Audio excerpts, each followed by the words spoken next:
ಒಂದು ದಿನ ಏಕಾದಶಿ ಮಾತ್ರ ಕಡ್ಡಾಯವಾಗಿ ಉಪವಾಸ ಮಾಡಲೇಬೇಕು. ಅದರ ಅವಶ್ಯಕತೆ, ಅದರ ಮಹಿಮೆಯನ್ನ ಪ್ರತಿಯೊಬ್ಬರೂ ಚೆನ್ನಾಗಿ ಅರ್ಥ ಮಾಡಿಕೊಳ್ಳಿ. ಇನ್ನೇನು ನಾನು ಮತ್ತೆ ಹೇಳಬೇಕಾಗಿಲ್ಲ. ಯಾವ ದೇವರು ನಮಗೆ ಇಷ್ಟೆಲ್ಲ ಆಹಾರ ಸೃಷ್ಟಿ ಮಾಡಿಕೊಟ್ಟು ನಮಗೋಸ್ಕರ ಇಡೀ ವಿಶ್ವವನ್ನೇ ಮಾಡಿಕೊಟ್ಟಿದ್ದಾನೆ, ಅಂಥ ದೇವರು ಹೇಳ್ತಾನೆ, ನಿನ್ನ ಹಿತಕ್ಕಾಗಿ, ನಿನ್ನ ಒಳಿತಿಗಾಗಿ, ನಿನ್ನ ಉದ್ಧಾರಕ್ಕೆ, ನಿನ್ನ ಆರೋಗ್ಯಕ್ಕೆ, ನಿನ್ನ ಪ್ರಗತಿಗಾಗಿ, ನಿನ್ನ ಆತ್ಮಬಲ, ನಿನ್ನ ಮನೋಬಲಕ್ಕಾಗಿ ಒಂದು ದಿನ ನೀನು ಉಪವಾಸ ಮಾಡು. ನೀನು ಏನೆಲ್ಲ ಸಾಧನೆ ಮಾಡಬಹುದು, ಎಂಥದನ್ನೂ ನೀನು ಅಚೀವ್ ಮಾಡುವುದಕ್ಕೆ ಸಾಧ್ಯ ಇದೆ. ಇದನ್ನು ಭಗವಂತ ಘಂಟಾಘೋಷವಾಗಿ ಹೇಳುತ್ತಾನೆ.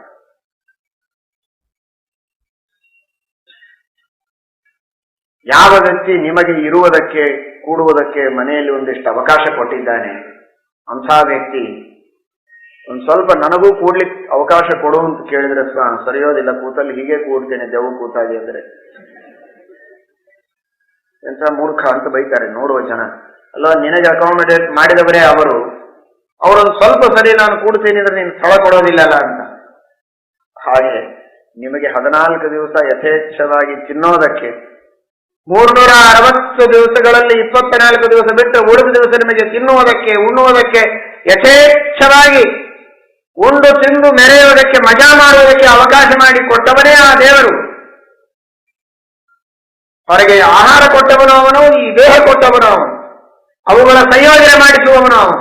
ಇಷ್ಟೆಲ್ಲ ಮಾಡಿದ ದೇವರು ಹೇಳ್ತಾನೆ, ಒಂದು ದಿವಸ ಅದು ಹರಿದಿನ ನನಗಾಗಿ ಸೇರೆ ಮಾಡು. ಅವತ್ತೊಂದು ದಿವಸ ನೀನೇನೇನೇನು ತಿನ್ಬೇಡ, ಇನ್ನು 14 ದಿವಸ ನಿನಗೆ ಬಿಟ್ಟಿದ್ದೇನೆ, ಒಂದು ದಿವಸ ನನಗೆ ಜಾಗ ಕೊಡು. ಅದಕ್ಕೆ ಹರಿದಿನ ಅಂತ ಹೆಸರು. ಅವತ್ತೊಂದು ದಿವಸ ನನಗಾಗಿ ನೀನು ಆಹಾರ ಸ್ವೀಕಾರ ಮಾಡಬೇಡ ಅಂತ ಹೇಳಿದರೆ ಅಷ್ಟು ನಾವು ಕೇಳೋದಿಲ್ಲ ಅಂದ್ರೆ ಕೃತಜ್ಞರಲ್ಲವೇ? ಶಾಸ್ತ್ರ ಹೇಳುತ್ತದೆ, ಆಯುರ್ವೇದ, ಮನುಷ್ಯನಿಗೆ ಇರುವ ಸಾವಿರಾರು ರೋಗಗಳಿಗೆ ದೊಡ್ಡ ಔಷಧಿ ಅದು ಏಕಾದಶಿ. ಲಂಘನಂ ಪರಮೌಷಧಂ. ಉಪವಾಸ ಇದು ಬಹಳ ದೊಡ್ಡ ಔಷಧ. ವಿವಿಧ ವಿಚಿತ್ರವಾದ ಅವನ ಹೊಟ್ಟೆಯ ರೋಗಗಳಿರಬಹುದು, ಬೇರೆ ರೋಗಗಳಿರಬಹುದು, ಆ ಎಲ್ಲ ರೋಗಗಳಿಗೆ ಮೂಲಭೂತವಾದ ಔಷಧಿ ಅದು ಉಪವಾಸ. ಅಂತಹ ಉಪವಾಸವನ್ನ ನಮ್ಮ ಆರೋಗ್ಯಕ್ಕಾಗಿ ದೇವರು ನಮಗೆ ಹೇಳಿದ್ದಾರೆ. ಯಾರ ಸಲುವಾಗಿಯೂ ಕಾಯ್ತಾ ಇರ್ತೀರಿ. ನಿಮ್ಮವರು ಬರ್ತಾರೆ ಅಂದ್ರೆ ಈಗ ಬರ್ತಾರೆ, ಆಗ ಬರ್ತಾರೆ, ಅವರು ಬಂದ ಮೇಲೆ ಊಟ ಮಾಡಬೇಕು ಅಂತ ಅಡಿಗೆ ಮಾಡಿ ಮುಚ್ಚಿಟ್ಕೊಂಡು ಕಾಯ್ತಾ ಇರ್ತಾನೆ, ಬಾಗಿಲು ನೋಡ್ತಾ ನೋಡ್ತಾ ನೋಡ್ತಾ. ಇಡೀ ಊರೊಳಗಿದ್ದ ಎಲ್ಲಾ ಕಾರುಗಳು, ಎಲ್ಲಾ ರಿಕ್ಷಾಗಳು ಎಲ್ಲವೂ ಬಂದು ಹೋಗ್ತಾ ಇರ್ತದೆ. ಆದರೂ ಇವನು ಊಟ ಮಾಡೋದಿಲ್ಲ. ತನ್ನ ಮಗ ಬರಬೇಕು ಅಥವಾ ತನ್ನ ಹೆಂಡತಿ ಬರಬೇಕು, ತಮ್ಮವರು ಬರಬೇಕು ಅನ್ನೋದಕ್ಕಾಗಿ ಕಾಯ್ತಾ ಇರ್ತಾನೆ. ಅದು ಪ್ರೀತಿಯ ಸಂಕೇತ. ಅವರು ಇವನಿಗಾಗಿ ಮಾಡಿದ ತ್ಯಾಗಕ್ಕೆ ಇವನು ಮಾಡುವಂತಹ ಒಂದು ತ್ಯಾಗದ ಪ್ರತೀಕ ಅದು ಉಪವಾಸ, ಬೇರೆ ಇನ್ನೇನಲ್ಲ. ನಿಮ್ಮ ಮಕ್ಕಳಿಗಾಗಿ, ತಂದೆ ತಾಯಿಗಳಿಗಾಗಿ ಅಥವಾ ಹೆಂಡತಿಗಾಗಿ, ನಿಮ್ಮ ಗೆಳೆಯನಿಗಾಗಿ ಅವರು ಮಾಡಿದ ಒಂದು ತಾತ್ಕಾಲಿಕವಾದ ಸಣ್ಣ ಉಪಕಾರವನ್ನ ನೆನೆಸಿಕೊಂಡು ನಿಮ್ಮ ಒಂದು ತ್ಯಾಗವನ್ನ ಈ ರೀತಿ ಉಪವಾಸದಿಂದ ತೋರಿಸುವುದಾದರೆ, ಅನಂತ ಉಪಕಾರ ಮಾಡಿದ, ಅನಾದಿ ಕಾಲದಿಂದ ನಮ್ಮ ದೇಹದೊಳಗಿದ್ದು ಜೀವಸ್ವರೂಪದಲ್ಲಿದ್ದು ನೇಮನ ಮಾಡುವ ಇಡೀ ವಿಶ್ವವ್ಯಾಪಿಯಾದ ಆ ಭಗವಂತನಿಗಾಗಿ ಒಂದು ದಿನ ನಾವು ಉಪವಾಸ ಇದ್ದು ಅವನಿಗಾಗಿ ಕಾಯೋದಿಲ್ಲ.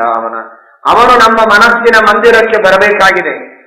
ದೇವರು ನಮ್ಮ ಮನಸ್ಸೆಂಬ ಮಂದಿರಕ್ಕೆ ಬರುವುದಕ್ಕಾಗಿ ನಾವು ಅವನಲ್ಲಿ ಭಕ್ತಿ ಮಾಡ್ತೇವೆ ಅಂತ ಅವನಿಗೆ ಗೊತ್ತಾದರೆ ತಾನೇ ಅವನು ನಮ್ಮ ಹತ್ರ ಬರುವುದು. ನಾವು ಭಕ್ತಿ ಮಾಡ್ತೇವೆ, ಪ್ರೇಮ ಮಾಡ್ತೇವೆ ಅಂತ ತೋರಿಸೋದು ಹೇಗೆ? ಊಟ ಮಾಡಿಕೊಂಡು ಮುಸುಕು ಹಾಕೊಂಡು ಮಲ್ಕೊಂಡ್ರೆ ಎಷ್ಟು ಪ್ರೀತಿ ನಿಮ್ಮ ಸಲುವಾಗಿ ನನಗೆ,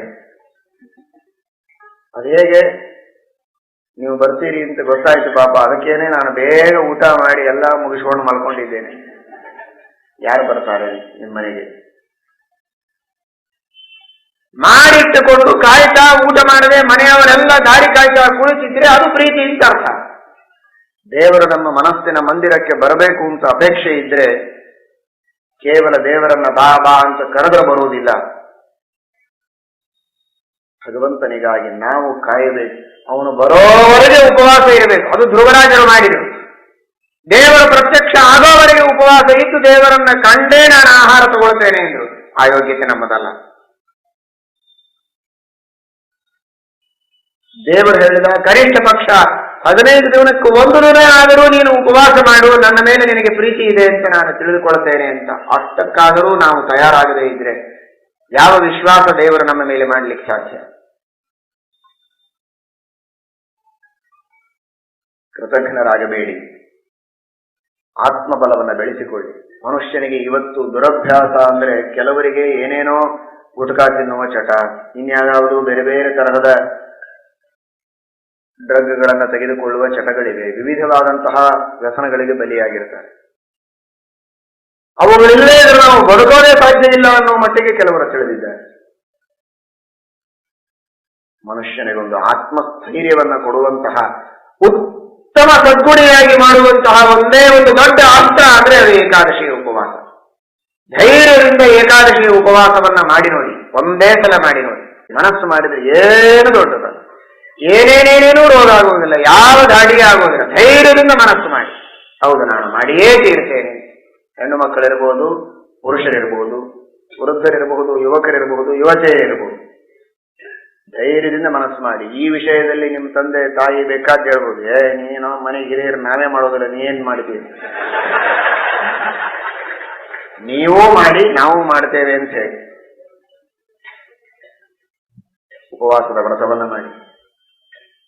ದೇವರಿಗಾಗಿ ನಾನು ಇವತ್ತು ಆಹಾರ ತ್ಯಾಗ ಮಾಡಿದ್ದೇನೆ ಎನ್ನುವ ಭಾವನೆ ಮನಸ್ಸಿನಲ್ಲಿ. ನಾನು ಮಹಾ ಆತ್ಮ ಸಾಮರ್ಥ್ಯವನ್ನು ಪಡೆದುಕೊಳ್ತಾ ಇದ್ದೇನೆ ಎನ್ನುವ ಭಾವನೆ ಇರಲಿ. ಹೆಜ್ಜೆ ಹೆಜ್ಜೆಗೆ ಕುಳಿತರೆ ನಿಂತರೆ ನಾನು ಪಾಪ ಮಾಡಿದ್ದೇನೆ. ಕೇಳಿದ್ದೀರಿ ನೀವು ಧರ್ಮವನ್ನ ಇಷ್ಟೊತ್ತು, ಎಷ್ಟು ಧರ್ಮಗಳಿವೆ, ಎಷ್ಟು ಶಾಸ್ತ್ರಗಳು ಹೇಳಿವೆ, ಎಷ್ಟು ಕರ್ತವ್ಯ ಕರ್ಮಗಳನ್ನ ಶಾಸ್ತ್ರದಲ್ಲಿ ಹೇಳಿದ್ದಾರೆ, ಒಂದೂ ನನಗೆ ಮಾಡ್ಲಿಕ್ಕೆ ಆಗ್ತಾ ಇಲ್ಲ, ಮಹಾಪಾಪಿ ನಾನು. ಅಷ್ಟೆಲ್ಲಾ ಪಾಪಗಳಿಗಿರುವ ಒಂದೇ ಒಂದು ಪ್ರಾಯಶ್ಚಿತ್ತ. ಮನುಷ್ಯ ದುಃಖದಿಂದ ಇದ್ದಾನೆ, ದುಃಖಕ್ಕೆ ಕಾರಣ ಏನು? ಪಾಪಗಳು. ಪಾಪಗಳನ್ನು ಕಳೆದುಕೊಳ್ಳುವುದಕ್ಕಿರುವ ದಾರಿ ಏನು? ಅದು ಪ್ರಾಯಶ್ಚಿತ್ತ. ಏನು ಪ್ರಾಯಶ್ಚಿತ್ತ? ಅದೇ ಏಕಾದಶಿ ಉಪವಾಸ, ಅದೇ ಗಾಯತ್ರಿಯ ಜಪ. ಸಾವಿರ ಸಾವಿರ ಪಾಪಗಳನ್ನು ಸುಟ್ಟು ಬೆಂಕಿ ಹಚ್ಚುವುದಕ್ಕೆ ಒಂದೇ ಒಂದು ಉಪಾಯ, ಅದು ಏಕಾದಶಿಯ ಉಪವಾಸ. ಕುಳಿತಲ್ಲೇನೆ ಬೇಕಾದಷ್ಟು ಎಲ್ಲಾ ತೀರ್ಥಕ್ಷೇತ್ರಗಳಿಗೆ ಹೋಗಿ, ನಿಮ್ಮ ಈ ಬಿಸಿ ಲೈಫ್ ಒಳಗೆ ನೀವು ತೀರ್ಥಯಾತ್ರೆಯನ್ನು ಮಾಡಿದ್ದೀರಿ. ಇಲ್ಲಿ ಬಂದು ವಿದ್ಯಾಪೀಠಕ್ಕೆ ಬಂದು ಒಂದಿಷ್ಟು ಪ್ರದಕ್ಷಿಣೆ ನಮಸ್ಕಾರ ಹಾಕ್ಲಿಕ್ಕೆ ಆಗೋದಿಲ್ಲ. ಇನ್ನು ಕಾಶಿ, ಗಯಾ, ಪ್ರಯಾಗ, ಬದರಿ ಮತ್ತೆ ಫೋಟೋ ನೋಡ್ತೀರ ಅಷ್ಟೇ ಲ್ಯಾಪ್ಟಾಪ್ ಒಳಗೆ. ಒಂದು ಏಕಾದಶಿ ಉಪವಾಸ ಮಾಡಿದರೆ ಎಲ್ಲಾ ತೀರ್ಥಕ್ಷೇತ್ರಗಳಿಗೆ ಹೋಗಿ ದರ್ಶನ ಮಾಡಿದ, ಸ್ನಾನ ಮಾಡಿದ ಮಹಾಪುಣ್ಯ ಬರ್ತದೆ. ಬಿಟ್ರೆ ಪ್ರಪಂಚದೊಳಗೆ ಇರುವ ಎಲ್ಲಾ ಪಾಪಗಳನ್ನು ಮಾಡಿದ ಮಹಾಪಾಪ ಇದೆ. ಗೋಹತ್ಯ, ಸ್ತ್ರೀಹತ್ಯ, ಬ್ರಹ್ಮಹತ್ಯ ಎಲ್ಲ ಮಾಡಿದರೆ ಏನು ಪಾಪ ಬರಬೇಕೋ, ಉಪವಾಸ ಮಾಡಿದರೆ ಜನ್ಮಾಂತರದಲ್ಲಿ ಮಾಡಿದ ಅಂತಹ ಎಲ್ಲಾ ಪಾಪಗಳು, ಈ ಜನ್ಮದಲ್ಲಿ ಮಾಡಿದ ಪಾಪಗಳು ಶುದ್ಧವಾಗ್ತದೆ.